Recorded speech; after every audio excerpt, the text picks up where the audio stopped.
Hi guys, welcome back to the channel.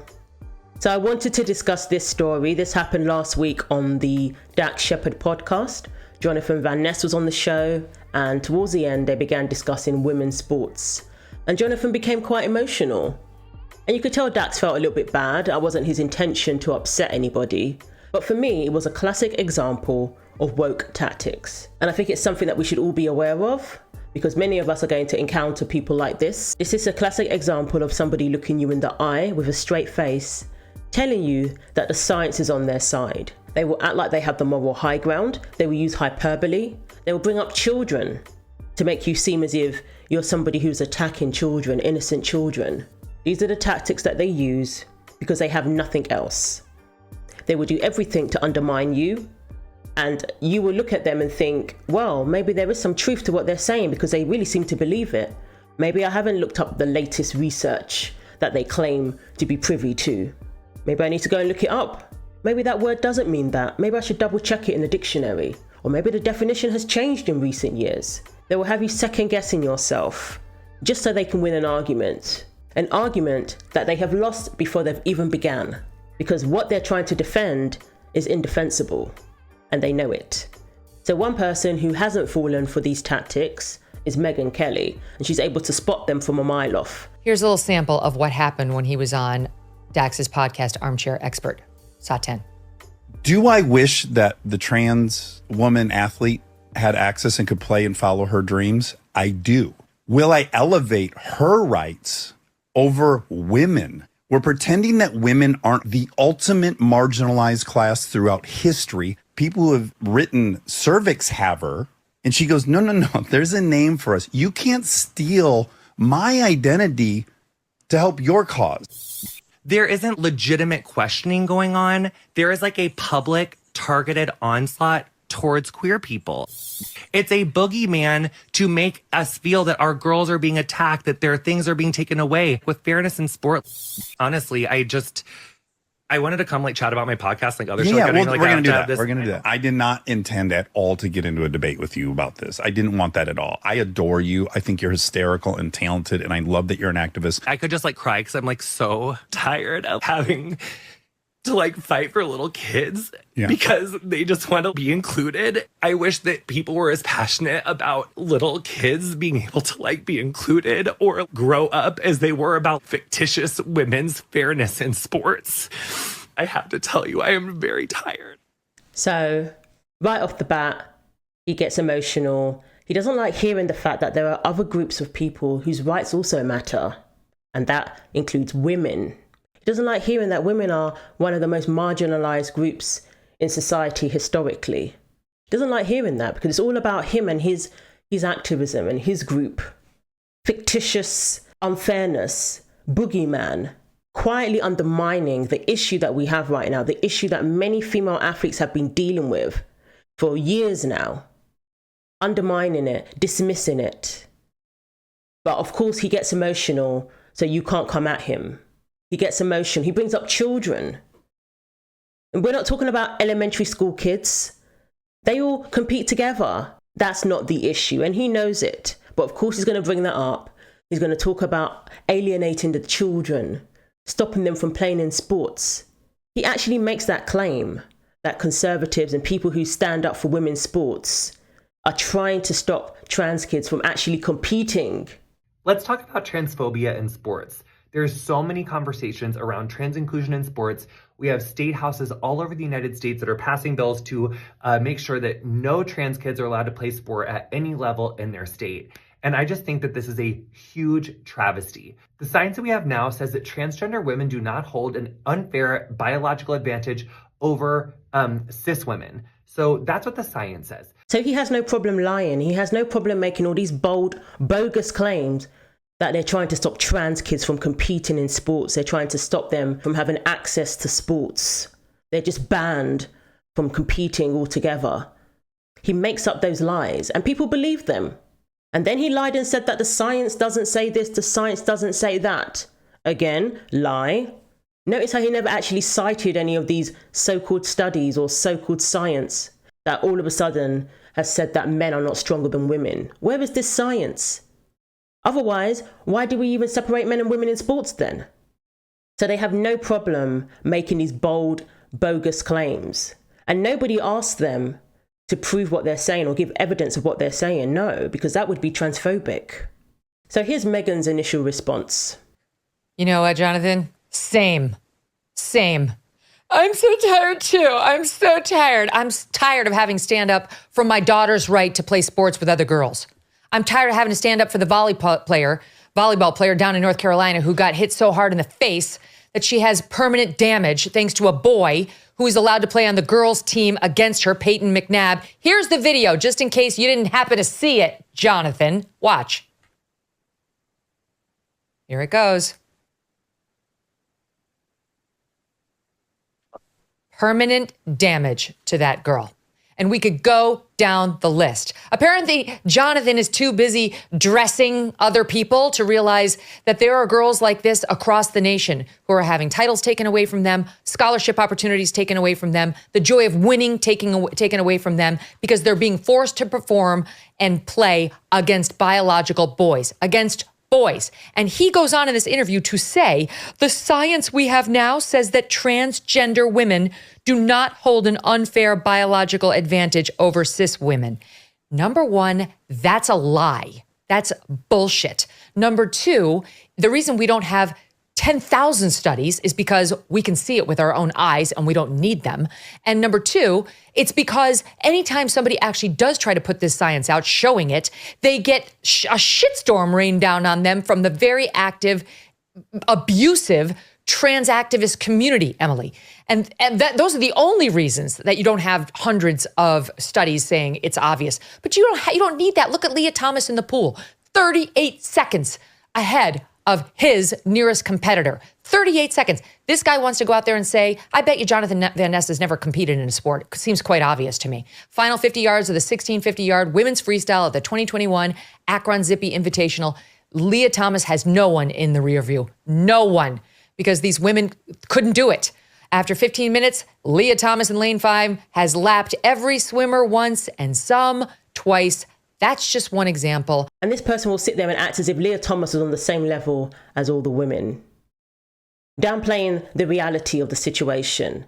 Those young women had to compete against a biological male, 6'4" male, who you could see the clear difference and clearly had an unfair advantage because no swimmer, no elite athlete is going to be that much ahead of the rest, lapping the other competitors. Just like we saw in the women's cycling with Austin Killips, beating the competitors by 5 minutes alone on the finish line, waiting for the women to arrive. Well, that's not due to an unfair advantage though, right? That's just coincidence. The issue is trans-identified males competing in women's sports, trans-identified males who have an unfair advantage using their identity to get into women's sports. Not just women's sports, but also into the locker room. We're not talking about children, we're talking about grown men changing in the locker room with women who didn't consent to that. But they're told that if they don't agree with it, if they're not okay with it, they're not okay seeing male genitalia in their locker room, they're bigots. There's something wrong with them. That's what we're discussing here, and these are real issues. So Megyn highlighted the dangers of biological males competing with women because they're stronger and they're bigger and they can do more damage than another female would do. Yes, people get injured in sports. Anybody who's actually participated in sports can tell you that yes, they've faced injuries, they've got hurt sometimes. But what we're seeing now is women being forced to compete in MMA with biological males. Women getting beaten to a pulp by male MMA fighters. We're seeing women getting beaten in weightlifting when there is a clear difference. Men have a clear advantage when it comes to upper body strength, when it comes to muscle mass, bone density. And let's not pretend that the requirements are always strict. They have to be on hormones for a certain number of years. They have their hormones tested. Let's not pretend that that's the case in every situation. In Canada, we had a male coach, a man that's not even trans, came over and totally annihilated the powerlifting competition and won the bench press, beat the women's bench press record unofficially, just to prove a point, a very good point. He was allowed to compete in the bench press competition because he said he identified as a woman. That's all it took. And in many cases, that's all it takes, is for a man to say he identifies as a woman. He doesn't even have to be on hormones. We're seeing more and more examples of this. But we've had male cyclists push women off the track, manhandle them. But look at Jonathan's response here. Look at his condescending, mansplaining response. You know what, Jonathan? Same. I'm so tired too. I'm so tired. I'm tired of having stand up for my daughter's right to play sports with other girls. I'm tired of having to stand up for the volleyball player down in North Carolina. Megyn, whoa. I had to meet you on a press tour in your 4th Hour Today show that got canceled, but you did make millions of dollars in that cancellation. So good on you, girl boss power, love it. But here's the thing. I don't think that you would make a video of every single time a high school or college or collegiate athlete got injured playing volleyball or soccer or basketball or baseball or any of those sports when she gets injured by a cisgender competitor, which happens all the time. Why? Because sports are dangerous. Volleyball is dangerous. Trans women don't make sports dangerous. They are dangerous. So advocating for trans inclusion in sports and for trans rights does not take away from women's rights. Women deserve the same access to money, advertising dollar, resources, training facilities, scholarship opportunities, professional league opportunities that men do. And I'm advocating for that all the time. I believe in women's rights. I believe in women's right to choose. I believe in trans rights. So yeah, I'm advocating for all the people. That's what I try to do. And all the best to you. But now they're losing those scholarships and places on the team and opportunities to biological males who are essentially cheaters. These are men who were, 460 something in swimming, Leah Thomas? These are men who didn't win all those things when they were competing against men. When they were competing on the men's team, they didn't win the scholarships, they didn't win the accolades. They weren't record holders. They didn't become number 1 in the country. They only had those accolades once they started competing against women. So don't tell me they don't have an unfair advantage. Same thing with the cycling. These men that are dominating cycling. I did a story about them dominating in Chicago recently. These men didn't even place when they were competing against other men. They didn't even place, but now they're the top of the podium. Number 1, gold medalists, record holders, get to win by 5 minutes when competing against women. And how dare he downplay what happened to Peyton? Peyton was competing against a biological male who was used to playing volleyball where the net is higher. Not only was there a physical advantage, there was an advantage of playing with a lower net. So the force behind that hit was greater than any of those women had ever experienced. Another woman would not have hit her as hard, would not have knocked her out cold. I'm sure that's not the first time she's been injured playing volleyball. I'm sure they're used to getting hit by the ball occasionally. But that was the first time she got knocked out cold, had to be rushed to hospital, and is now dealing with permanent injury. So that biological male ended the career of a young collegiate athlete. Same thing in the cycling. Austin Killips ended the career of a successful female athlete who felt she had no other option but to retire after getting literally pushed off the track and seeing the unfairness of the sport now. And here's another example of how they literally change the definition of words. They love redefining words to fit their narrative. They love redefining words to undermine women. That's why they try to redefine what a woman is. They try to redefine things that are important to women, such as pregnancy, breastfeeding. And now we have Jonathan trying to redefine the word misogynist or misogyny. Then this guy has the nerve to use the term trans misogyny. How dare he? Listen to this. I'm not calling you a transphobe. You cannot be transphobic and still have thoughts that espouse trans misogyny and espouse transphobic ideologies or beliefs and not be transphobic. Imagine listening to this for the first time, unsuspectingly. How do you respond? This is nothing but to create confusion and to make you second guess yourself. And this is another tactic changing the definition of words for that very purpose. Dax probably didn't even know how to respond to that. No, you do not get to use that term. Misogyny does not affect or describe any man. A man posing as a woman, any man. Just for kicks. I went and looked it up. We all know that misogyny means woman hatred. But just here's the definition. Hatred of women and girls, a form of sexism that is used to keep women at a lower social status than men. He's talking about men competing against women, men in women's spaces, trying to say it's misogynistic for women to say no. This is so bass-ackwards, it's infuriating. So the women who are being forced to compete against trans-identified males in many aspects, not even just sports, but with pageants or even going for homecoming queen, those women are being kept at a lower social status because when they have to compete against the trans-identified male, they will choose the trans person every time. We saw Austin Killips winning the $5,000 prize money for winning the cycling. The woman who came second had to just accept it. But that money was rightfully hers.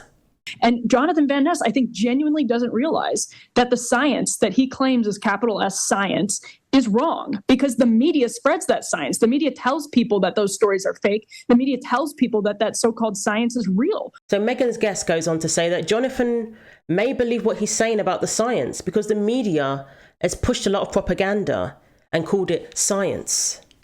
The media is responsible for that, to convince people that this science is out there and to undermine real studies and real scientific evidence that simply says men are stronger than women. They're undermining that now and they're trying to tell people that men and women aren't different.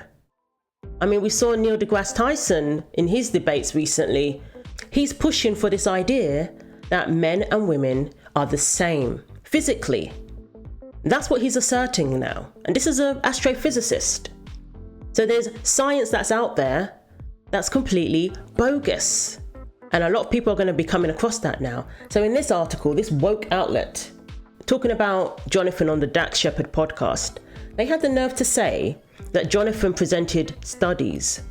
After citing studies demonstrating that trans people are not dominating women's sports, don't have unfair advantages due to their biology, and arguing that trans people are being used as a scapegoat by conservatives, Van Ness was eventually moved to tears. So this article says that he cited studies. Which studies? In his TikToks, he claims that the science says this, supports what he's saying, but he never cites studies. In that Dax Shepard podcast, instead of citing studies, he started crying. According to Joanna Hoffman, Director of Communications at the Trans Sports Advocacy Organization, Athlete Ally, debating whether trans people can play sports is effectively debating whether or not trans women and trans children can exist as they are in all parts of their life. So debating the fairness or unfairness of males competing in women's sports is saying that trans children and trans people in general shouldn't exist. This is the hyperbole they use. When you say a 6'4" male who won by 5 seconds in a sprint may have an unfair advantage, even if he identifies as a woman. When you say that, you don't want trans people to compete in sports. You don't want them to exist. This is what we're dealing with. And this is why people go along with this nonsense, because they don't want to be labeled. Then he goes on, Matt, and actually tells more lies, this one about Leah Thomas. Listen to SOT 25. Even if you look at the very limited number of trans people who have been allowed to play around elite sport or elite competition, if you take like Leah Thomas, for instance, none of her numbers were record-setting. None of her height, weight measurements were out of portion. In all of the pictures on the podium where they were like, look at how much bigger she is. If you take her and look at it at an Olympic level, she wasn't outside of the realm of possibility for someone who was assigned female at birth. These are people who try to persuade you to ignore what your eyes are telling you. It's just another tactic, and you can imagine someone like Dax, he wasn't even planning on talking about this, sitting there and having to listen to this and being told that Leah Thomas didn't have an unfair advantage. How do you respond to that? How do you respond to that in all good conscience, knowing that it's a load of nonsense? And you have to sit there and listen to that because the person cried. It's one thing messing up collegiate sports, but the Olympics, when we're going international, other countries aren't going to stand for it. When there are Olympic medals at stake, when there's sponsorship money, millions upon millions of sponsorship money at stake, other countries are not going to stand for it. So they had to ban it at the international level. They had to. They had no choice. All right, he's an idiot. This guy's an idiot. He's an factual idiot. Let me just give you a couple, okay? A couple. February 2020. Leah Thomas won the 200-yard freestyle race at the Ivy League Women's Swimming and Diving Championships in 1 minute and 43.12 seconds, setting a new Ivy record. Hello, Jonathan. Record. A new Ivy record. A woman's record. March 2022. Thomas is now an Ivy League champion in women's swimming after winning the 500-yard freestyle event with a time of 4:37.32.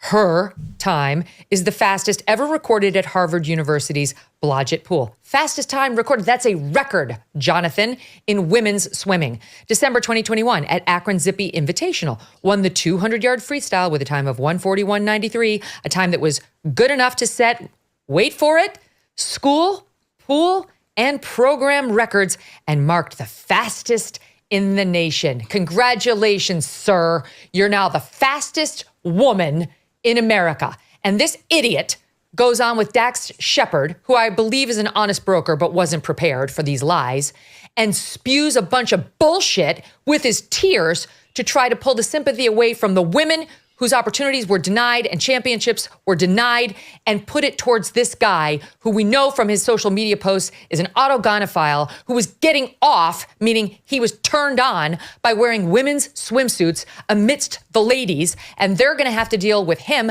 getting off in the women's locker room while they're running to change in some closet. And the NCAA, whatever it's called, they need to be held accountable. They need to be held accountable for how they treated these female athletes. So Megyn's guest goes on to summarize these tactics, and it's something that we should all be aware of and all be prepared for, because it can come about at any moment, like it did in that podcast. I invite people to think about the rhetorical two-step that was used in this case, because we see it in a lot of places. It's not just in sort of trans issues spaces. A lot of activism does this too. First step, call you a fill-in-the-blankist or a fill-in-the-blank phobe. Could be homophobe, could be racist, could be some kind of bigot. Second step, when that fails, if that fails, is to do the I am so tired from doing the work. I am emotionally exhausted. I might cry or I might not. It's actually a tactic. There's a thing in the legal realm, as Megyn Kelly knows well, being a lawyer, called strategic lawsuits against public participation, SLAPP, with 2 P's for short. It's what usually corporations do, but sometimes rich people do. They will file kind of a nuisance lawsuit against a critic. And in many states, I think majority by now, there are statutes, anti-SLAPP statutes, because they can see this rightly. They're trying to sue their critics away, right? I see, and I've seen this now for 5 or 10 years, activists do this in a lot of realms. In my realm in New York City, in school equity policies. If you object to it like a normal person might object to it, they will call you a fill-in-the-blankist. Sometimes it's a racist. And if you are not a public figure, that is a heavy accusation. So it's good to be aware of these things. And when you recognize it, don't be intimidated. That's what they're trying to do. They're trying to intimidate you. They're trying to silence you. They're trying to stop you from speaking fact. And they're trying to belittle people as well. They belittle people who have more sense than they do. Just like Jonathan did there, responding to Megyn, talking down to her, acting as if she's hysterical, gaslighting. So hopefully that helps. Let me know what you think. Thanks for watching. Take care of yourselves, and God willing, I will see you in the next video.